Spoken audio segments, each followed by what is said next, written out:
Vous voyez souvent dans les films des décors surréalistes mais tellement bien faits qu'on pourrait presque croire que c'est vrai. Pourtant, ce n'est que des fonds verts et des objets, décors ou choses rajoutées par l'ordinateur. Donc aujourd'hui, on va voir le top 9 des meilleurs effets spéciaux rajoutés dans les films.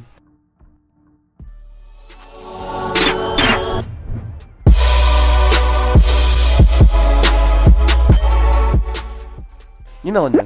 300, la naissance d'un empire. Ce film d'action fantastique de Noah Munro, sorti en 2014, et quand on parle d'action et de fantasy, on ne peut pas passer à côté des effets spéciaux, comme sur cette scène, où les collines sont remplacées par des fonds verts. Ils avaient sûrement la flemme de se déplacer. Numéro 8.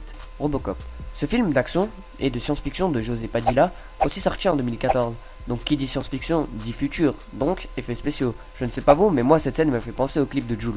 Je rêve de thunes de voyage, j'en ai besoin vu mon âge. Prenez des shorts dans le bagage, on va changer de paysage. Je rêve de thunes de voyage, j'en ai besoin vu mon âge. Prenez des shorts dans le bagage, on va changer de paysage. Numéro 8. La stratégie Ender.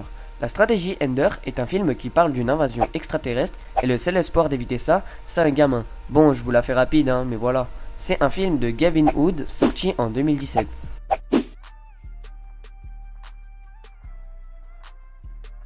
Numéro 6. Gravity. Ce film d'aventure d'Alfonso Cuarón, sorti en 2013, ce film est basé sur l'espace, donc ils vont pas aller dans l'espace pour tourner un film. La meilleure solution, c'est les effets spéciaux, comme dans cette scène. Numéro 5. Rango. Sorti en 2011, Rango est un film d'action et d'animation de Gore Verbinski. Et quand il y a animation et réalisme à la fois, c'est obligé qu'il y a un ajout d'effets spéciaux, comme dans cette scène où les humains sont retouchés en personnages animés. Petite parenthèse, les fonds verts permettent de rendre transparent le vert grâce à des logiciels de montage vidéo. Mais il n'est pas que vert, ce sont que des couleurs uniformes, comme le bleu le plus utilisé après le vert. Parce que ces deux couleurs sont éloignées de la couleur de la peau humaine. Mais jamais de fond bleu lorsqu'on tourne à l'extérieur pour la simple et bonne raison que lors du montage, le ciel pourrait être confondu avec le fond bleu, donc rendre le ciel transparent. Numéro 4. Le Seigneur des Anneaux.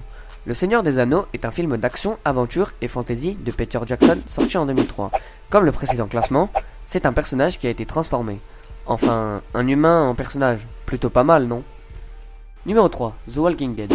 Cette série de Frank Darabont qui a commencé en 2010 sur une idée d'une invasion zombie, même si pratiquement tous les zombies et les scènes sont pas truquées, celle-là est truquée alors qu'il n'y a pas eu beaucoup de changements, mais bon. Numéro 2. Boardwalk Empire. Boardwalk Empire est aussi une série créée par Terence Winter, c'est une série de drames, policiers et historiques. Je pense pas qu'ils avaient le budget pour louer un aussi gros bateau, donc louer des fonds verts c'est moins cher et ça revient au même. Le résultat est vraiment pas mal.